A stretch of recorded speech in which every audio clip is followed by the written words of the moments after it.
Hey everyone, Urban Fish Keeper here, and today I want to run you through a quick DIY of a system I used to use many years ago when I used to keep aquariums in my garage. And the problem I found coming winter was that because of the temperature drop in the garage, I needed to increase or improve the heating across all the aquariums. But what I didn't want to do, especially in small aquariums, was put a 100-watt heater in each one. So what I'm going to show you today is how you can heat multiple tanks using a heater just in one aquarium. The other benefit is that I found is a lot of the time I would have one aquarium, say this one, I'd have a pair of especially the dwarfs, and this happened with me breeding Apistogramma cacatoides. I'd have a pair in the one aquarium and they would breed perfectly. I'd have a pair in the other aquarium, same cacatoides, and they would just not breed. When I used the system of sharing heat and sharing water, I found that for some other reason triggered the other pairs to start spawning as well. Now that may be because there's hormones in the water or something, I'm not too sure, but I have found it to be beneficial. Right, so what do you need for this? Quite straightforward. You need a sponge filter. Now you can either use a sponge filter or a power head if you're using multiple tanks, and I'll explain that in a while. The sponge filter that you need to use is these kind of sponge filters, and I'm sure you've seen these around. It's got they're not very expensive. It's the one that's got the little head at the top that can go up and down, and it's got a round outlet. So you need one of those. They come in either single or double unit.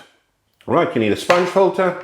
You need some clear tubing, some clear pipe. And when it comes to the pipe, again, Bunnings or your local hardware store, make sure that you take this little fitting down with you to the hardware store and measure up that the pipe fits on there nice and tight. Right, so depending on your sponge filter and the outlet diameter, you just go down to Bunnings and you match it up, so take that down with you. The other things we'll need is you need a pair of scissors. You're going to need some PVC cement, and I just use this particular one. Sorry, I don't know if it's showing there. It's the one with the blue cap. It's not for high pressure. All you want to do is make a seal. The other bits and pieces you'll need, you need 2 bends, right? And you need 2 pieces of PVC pipe for coming out of the bends, going into the aquarium. And then you need a joiner piece, just a tiny piece to join. Now, the principle of how this works is you have a heater in one aquarium. You have in this case, an air filter, because I like to filter as much as I can using air. That effectively pumps the water over to the other aquarium. In turn, that water is then returned back to this aquarium. Now, the size of the aquarium doesn't matter. What does matter is the volume of water that you're pushing from one aquarium to the other will determine as well how thick you need to make this U-bend. And I'll show you now practically how that all works. The other thing is if you've got this, say, across 5 aquariums or 10 aquariums on a rack or whatever, you can use the same principle that I'm going to show you. From 1 to 2, you can go from 2 to 3, 3 to 4, 4 to 5. Or the other thing is that you can do is you create the U-bends that go across each aquarium, and then you have a power head running from aquarium 1 to the last aquarium. Okay, a lot of this will become a little bit more clear once I start putting it together. So what I thought today is I'll actually just build it quickly as well. So let's just use a little bit of the cement. Okay, and I normally just use a little stick or something that I use just to get the cement, and it goes on the inside. Okay, put the cement on the inside. You don't have to go with too much, but you want to get because it is critical that you want this to be airtight. Okay, jam it in. Okay, the other side, do the same thing. I'm trying to do this quick and not mess at the same time. Okay. Alright, that's what it looks like inside. Okay. Once you've done that, pop the other one in. Okay. Now, you've got the little joiner piece between the two. So, again, let's just get a little bit of that in there. Okay, your little joiner piece goes in there. And same on the other side. Now when you do the other side, because this bonds reasonably quickly, just make sure that you try and get it as straight as you can, because they don't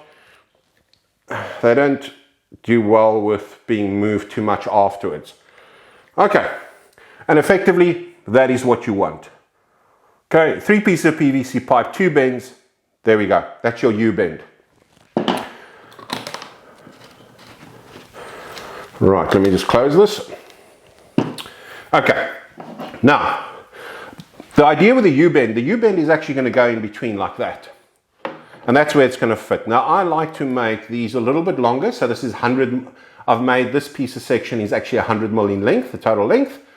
And the reason for that is if it tilts at any stage, it can't tilt out, because what is critical, so the risk you run using the system is if this gets air in it and no longer the pressure on the one side is not enough to push the water through onto the aquarium next to it, you're going to get one aquarium overflowing.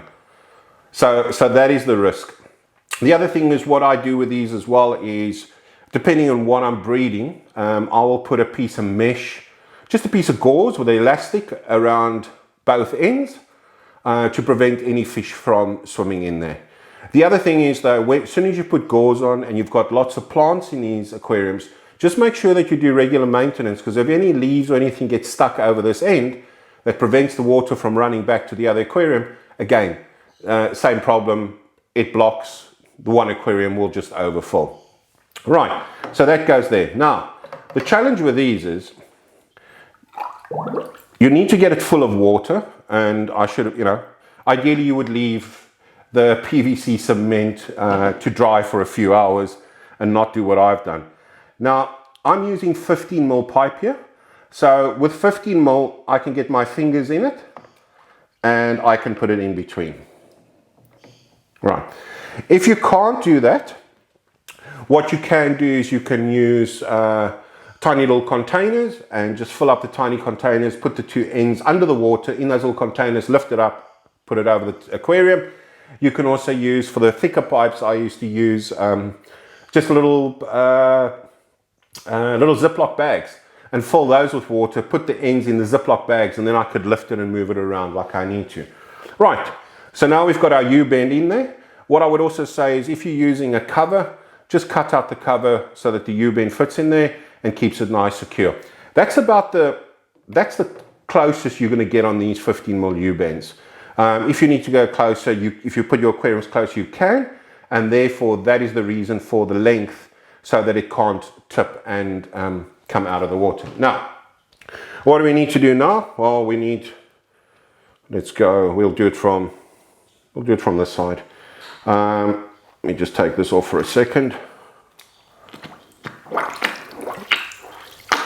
Okay, so this is going to go into the aquarium, and these are really old, so I hope they still do what they're meant to do. You then take the PVC pipe that the clear pipe that you've bought. I think they come in about meter lengths, and again, just from Bunnings. You use a bit of force, okay, and I've got it on. Now, depending on where I'm putting that pipe, I decide where I want the cutoff to be. So in this case, I'm going to go, for this demo, I'm just going to go and cut it off at about this point. Now, this stuff is really thick, so, use the sharp scissors, but just be careful fingers. Okay, so that is now what I'm left with. Okay, and you can start seeing where this is going. So what I'll do is let's pop this in there. And my apologies, this the suckers on this is not that great because it's quite old. Okay, we'll pop that back on. Now what we need is some air. So let me just grab some air line.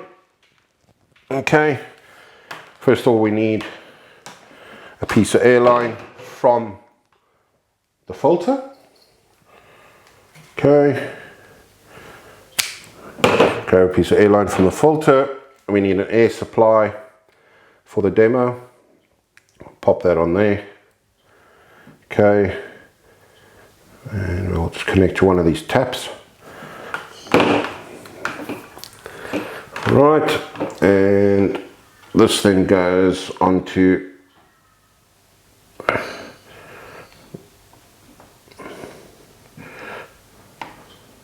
the actual air pump itself. I mean onto the filter itself. Right, so in theory, and I did this many years ago, so I haven't even tested this again this morning. I thought I'll build it with you and I can show you.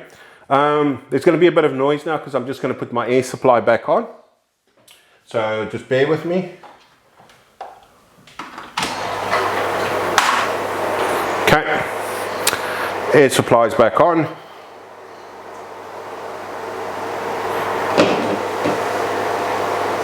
Let me just turn on that air supply. Give me a second.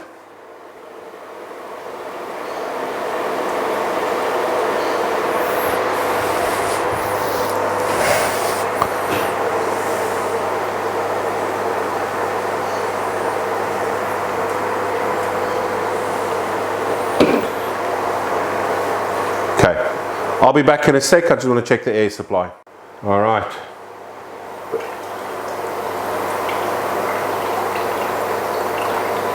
And again, you know, set it, if I open it full, it's not great, it's a bit splashy, a little bit too much air. Turn it down slightly, and there you go. Now, let's just put this on so you can see what it looks like. Okay. And my as I've said, this is an old filter, so my little rubber that connects to it, and I normally try and just a little bit higher on this side so the water can run down, and there we go. That's it. It's now moving water from this aquarium to that aquarium. That U-bend is filled with water. As the pressure increases on this side, so the water is forced through to the other side. Now I could do exactly the same with a tank on this side, just have another U-bend, have another one of these sponge filters, and it pumps water to this one, and so I go along. And you know, if you take these are the 20-litre Kmart aquariums. So if I had 5 of these, at best it's 100 litres. It's going to be less because we don't fill it right to the top. So a 100-watt heater in tank number 1, running this system all the way through, will effectively heat all of those up for me, no problem. So, benefits. For me, the benefit is I can use one heater stat to heat up multiple tanks. The other benefit is that for some other reason, when I'm having difficulty with certain, or when I used to have difficulty with certain fish spawning, when I had one pair that was doing really well and the same species pairs weren't doing as well, as soon as I started mixing the water amongst it, and I don't know if it's because, as I said, the hormones or something that triggered it, I found that the others started breeding really well at the same time. The downside, of course, is if you get a disease in one tank or some really sick fish, you then are spreading that amongst all of your tanks. When you use the system, you're also doing it with the understanding that you want the water parameters that are across all the shared aquariums to be more or less the same. So if you've got dwarf cichlids and you're using soft water and lots of tannins, then what you would do is you would want to make sure that you have dwarf cichlids across all the tanks that have this. You wouldn't run this system with, say, having Tanganyikan you know, shell dwellers in the one and dwarfs in the other. The water is just so different, and that wouldn't work. So same water conditions, similar temperatures, you know, especially if you're breeding similar types of fish that want certain water, then this system works really well. The downside, of course, is when you do have a problem with a disease or something, is that as soon as you take that aquarium out of the equation, if it's the beginning one or the end one, it's not a problem because you can still run the system in between. But if it's one in between, then you have a problem because it relies on, you know, moving the water back to each one. You can isolate two, for instance, and, you know, not let it go off to either side. But, you know, this is the principle, this is the idea. And as you can see, you know, it's actually a really nice flow of water. So something that I've used many years ago, and I thought I'd just share this with you again. As I mentioned earlier, power head. You can, instead of using this from one aquarium to the other, so using the sponge filter, you can put a power head in aquarium 1, run a tube from aquarium 1 from the power head all the way to the last one, so it pumps into the last one, and then you have the U-bends going all the way back from the last aquarium back to the first aquarium. So it'll push the water to the last one, it'll increase the pressure, and so that water will move its way through. For a power head, depending on the size of your aquariums, if you're using like these Kmart 20 liters, or if you're using maybe standard 4-foot aquariums, I would say I would probably not go with a power head if you're using 15mm pipe, that is. A power head of about 300 liters per hour. I know Eon make a small one, or used to make a small one. I'd probably go in that range because it's, you know, you don't want to have a massive force of water. All right, guys, I think that's about it. I just wanted to give you a quick rundown of this. Also, it's Saturday today, so I'll post this up today, which means that if any of you want to try this, you know, you can go down to Bunnings or your local hardware store on Sunday and buy the bits and pieces and do it. The other thing is also you're getting the collective of the full filtration of each sponge filter across. You can, you know, still use these kind of uplifts if you want to behind a matin filter. You know, get some of the little, what do you call these little rubber sticky suction caps, put that on and use these kind of uplifts that have got a circular outlet, put that behind the matin filter and let that move from behind the matin filter to in front of the matin filter, behind the matin filter to in front of the matin filter.